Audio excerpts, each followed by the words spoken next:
Une semaine dans le monde, évidemment, hein, qui revient aujourd'hui sur ces attaques perpétrées à Bamako avec moi en plateau pour les commenter. Chloé Lodreau, bonjour, chargée de projet à Cartooning for Peace. Merci d'être avec nous. Ziad Liman à côté de vous, directeur du mensuel Afrique Magazine. James Sandré à ma droite, grand reporter pour France 24 et Thierry Guerrier, journaliste, éditorialiste politique. Bonsoir. On était réunis ce soir à l'origine pour commenter cette semaine passée ici en France et ces attentats. Actualité oblige, on commente aussi ceux perpétrés depuis ce matin à Bamako contre cet hôtel, le Radisson Hotel, Radisson Blu, un symbole finalement qui est visé puisque ce sont des Occidentaux majoritairement qui se rendent à l'intérieur de ce bâtiment, qui séjournent dans cet hôtel, beaucoup d'étrangers, des Français notamment, des hommes d'affaires. Un mot sur symbole qui est visé. Tout à l'heure, Antoine Glaser était en plateau et nous disait ce ne sont pas les Occidentaux qui sont visés, ce sont directement les Français qui ont été visés par les terroristes. Qu'est-ce que vous en pensez ? Moi, je pense qu'il y a comme souvent dans ces attaques, il y a de multiples lectures qui correspondent à des multiples objectifs.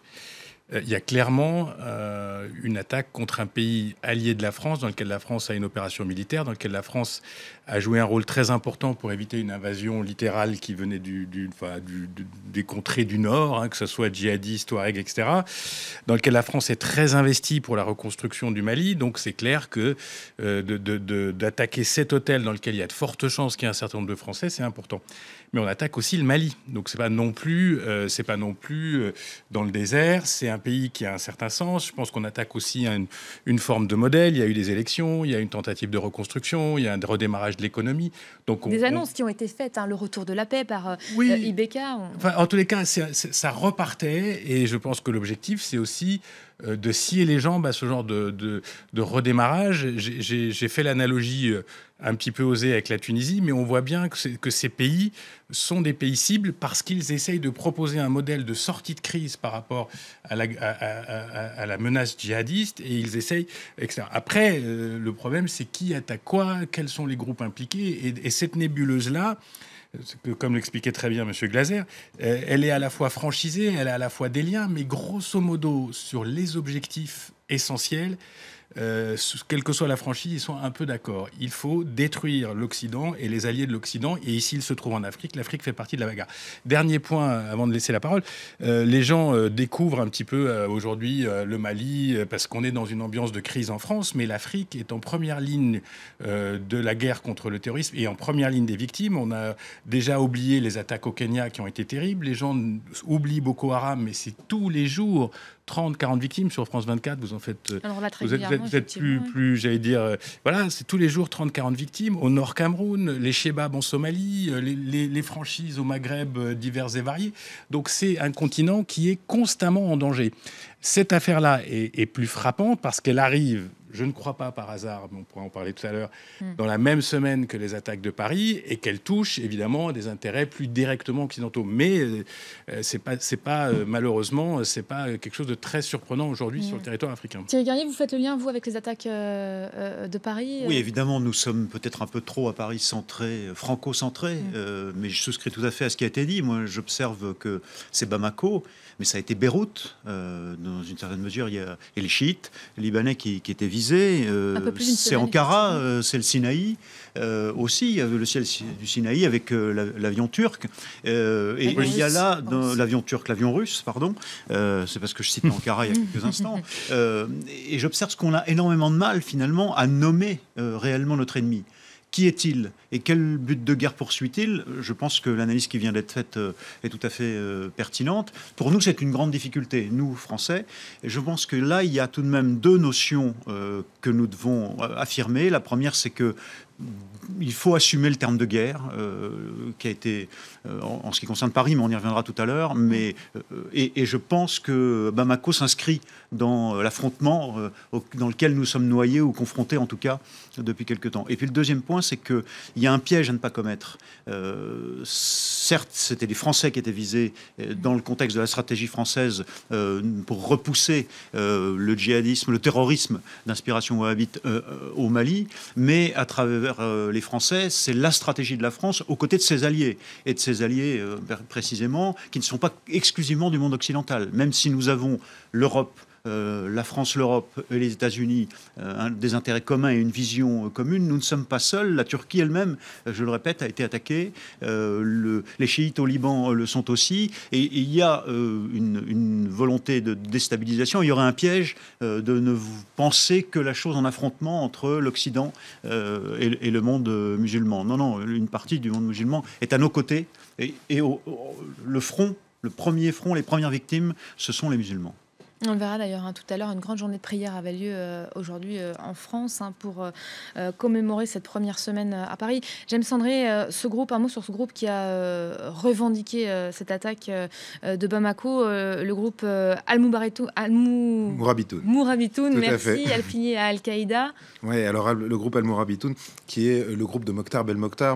Mokhtar Belmokhtar, c'est ce vétéran du djihadisme qui a un CV impressionnant, qui a commencé en Afghanistan et ensuite en Algérie. Il a fait partie du GIA, il a fait partie du GSPC, il a en partie fondé AQMI avant qu'une branche rejoigne le Moudjahou, donc justement au moment de ce qui s'est passé au nord du Mali. Et ensuite, il s'est récemment redétaché d'une partie du Moudjahou qui avait fait affiliation à l'organisation de l'État islamique, et lui a réaffirmé son allégeance à Al-Qaïda, et notamment en fondant ou en renommant son groupe Al-Qaïda en Afrique de l'Ouest. Donc lui, il y a aussi un autre message à travers cet attentat. C'est Al-Qaïda est toujours là. Al-Qaïda n'est pas mort, effectivement, voilà, dont on parlait peu finalement ces derniers temps. Il frappe un des hôtels les plus sécurisés en plein centre de Bamako. Donc ça aussi, c'est un message fort.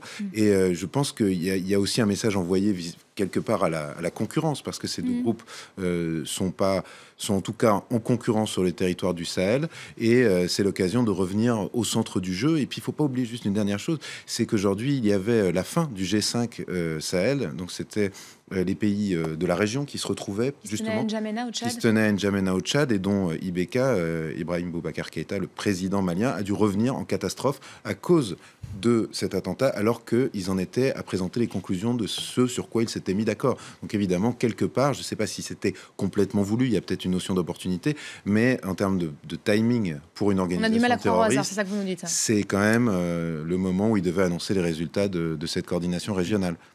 C'est extrêmement difficile parce qu'on a affaire, dans le cas du Mali par exemple, mais c'est à peu près valable pour les 9/10 des pays de la région, on a affaire à des structures militaro-policières qui sont très très affaiblies.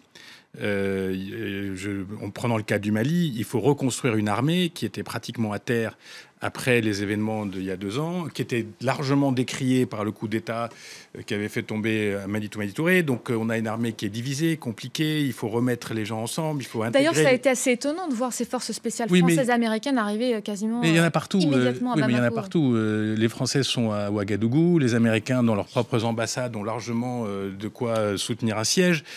Bon, après, c'est pas sans... Mais en termes d'image pour les forces spéciales maliennes... Oui, mais encore une fois...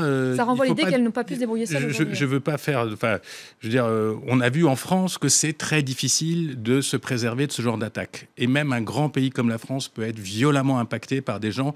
3 personnes avec une Kalachnikov peuvent prendre un pays en otage, y compris un très grand pays.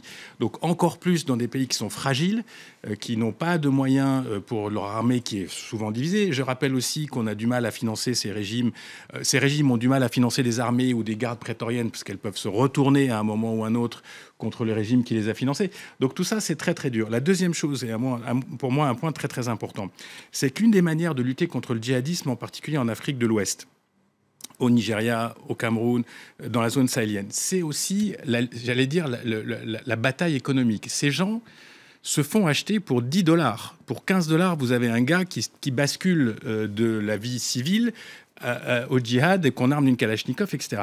Cette bataille est très importante. Je vois les premières annonces d'un certain nombre de gens qui disent on va se retirer du Mali, on va prendre nos distances. C'est très important de ne pas se retirer. C'est très important que le Mali continue à avoir une croissance économique de 4, 5, 6, 7, 8% pendant quelques années, parce que ça, c'est une vraie frontière. C'est cet enrichissement enfin, c'est une frontière longue, hein, on en a pour des années, mais ça fait partie de l'arsenal. Il ne faut pas que ces pays qui sont victimes, je pense à la Tunisie, on peut penser à d'autres pays, quand ils sont victimes d'une attaque, il faut une cohésion du monde parce que c'est pas juste les petits intérêts maliens. Les petits intérêts maliens, c'est les intérêts de la France, c'est les intérêts des États-Unis, c'est les intérêts de l'Angleterre, c'est les intérêts de l'Allemagne. C'est le piège dont tu parlais tout à l'heure.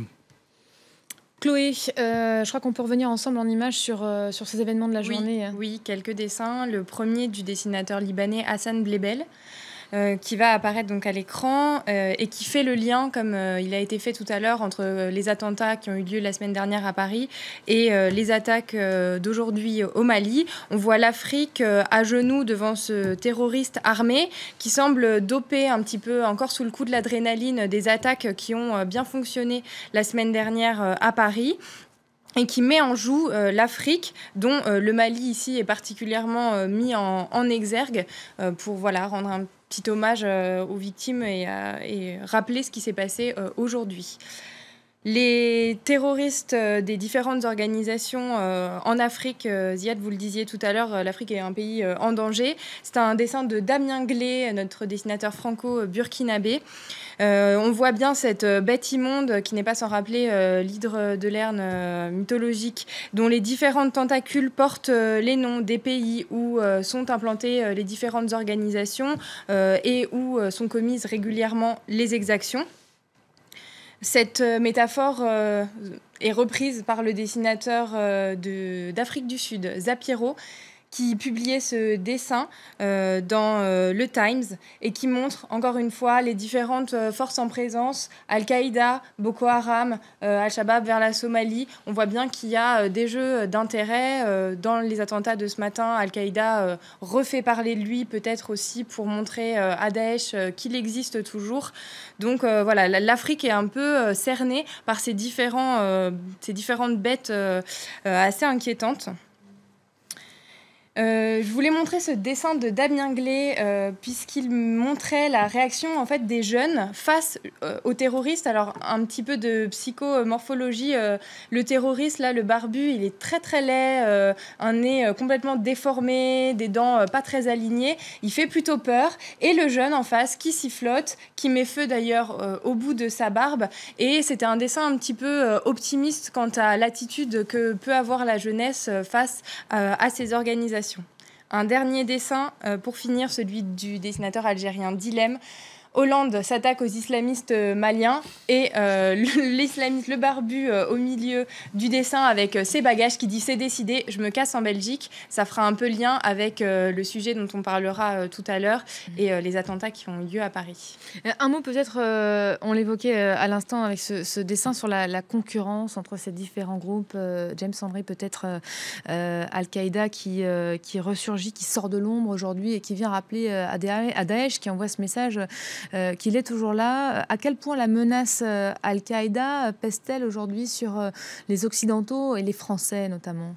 Ça a été rappelé aujourd'hui par cet attentat-là, mais il faut voir que Al-Qaïda est toujours évidemment présent, notamment au Yémen, notamment en Syrie. C'est le front Al-Nosra en Syrie.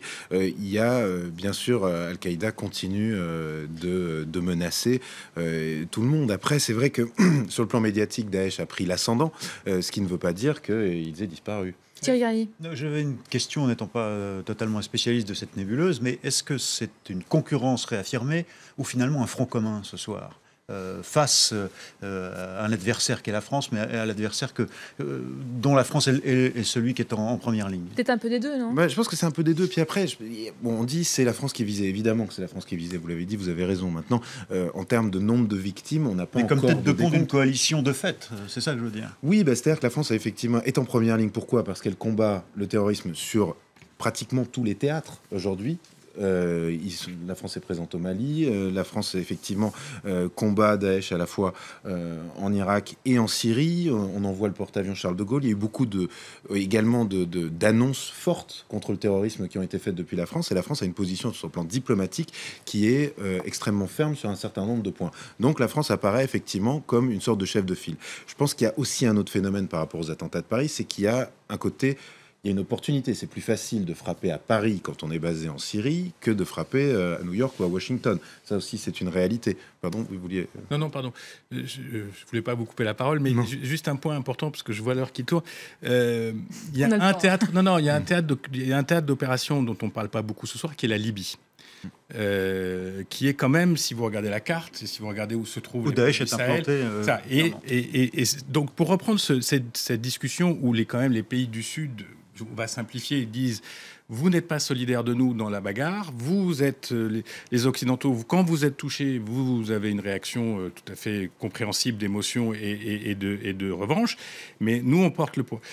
En Libye, on a laissé s'installer quand même une situation totalement chaotique. Je ne sais pas qui est responsable. Est-ce que c'est l'opération française? Est-ce que c'est la suite? Est-ce que c'est les Nations Unies? Ou est-ce que c'est je ne sais pas qui?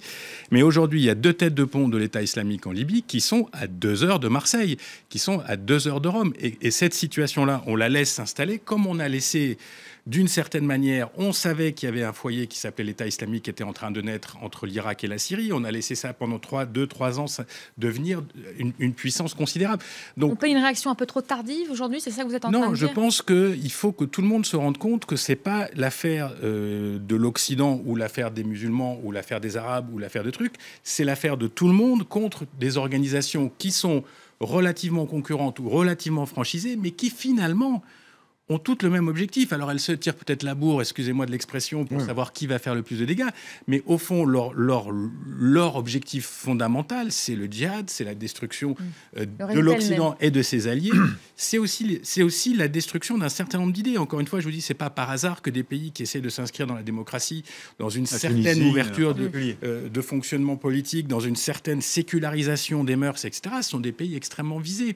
Parce qu'ils sont en confrontation directe avec la menace. Et j'ajouterais aussi qu'il y a une énorme fluidité entre les combattants. C'est pas parce qu'un combattant le mardi va être avec Al-Qaïda qu'il ne va pas être avec l'organisation de l'État islamique le mercredi. Et qu'il y a eu une autre chose qui était très inquiétante dans l'attentat d'aujourd'hui, c'est qu'il y a un témoin qui a dit, j'ai entendu dans la chambre à côté, les terroristes parler anglais avec un accent nigérian.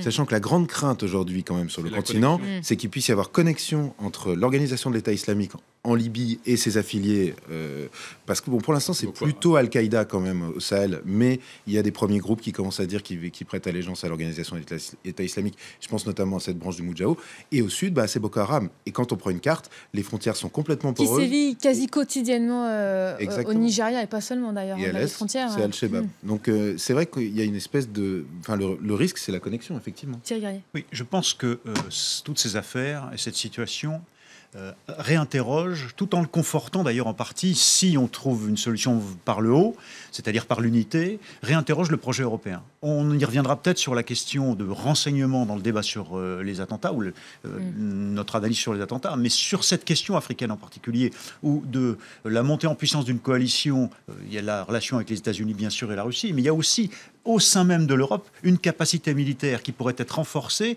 si d'autres pays de l'Union européenne, je ne parle pas des Britanniques qui ont été très impliqués et qui ont beaucoup versé leur sang pour des opérations de ce genre. Mais parce qu'au Mali, aujourd'hui, on dit la France seule. Bien mais c'est ça. La Belgique, l'Allemagne, d'autres pays de l'Union ont une certaine capacité opérationnelle, une certaine capacité militaire, mais le souhait de ne pas s'impliquer pour l'instant. Le projet européen est interrogé, on est face à la barbarie collectivement, et la question de savoir si, alors que c'est la nature même, la racine même du projet européen, aujourd'hui, ces pays-là vont mettre une part de leur capacité militaire, donc du tribut du sang, est-ce qu'ils seront prêts à le payer aussi dans cette affaire? C'est une vraie question qui nous est posée ce soir. Alors ces questions, elles sont posées. On va revenir à ces événements parisiens, la France qui commémore aujourd'hui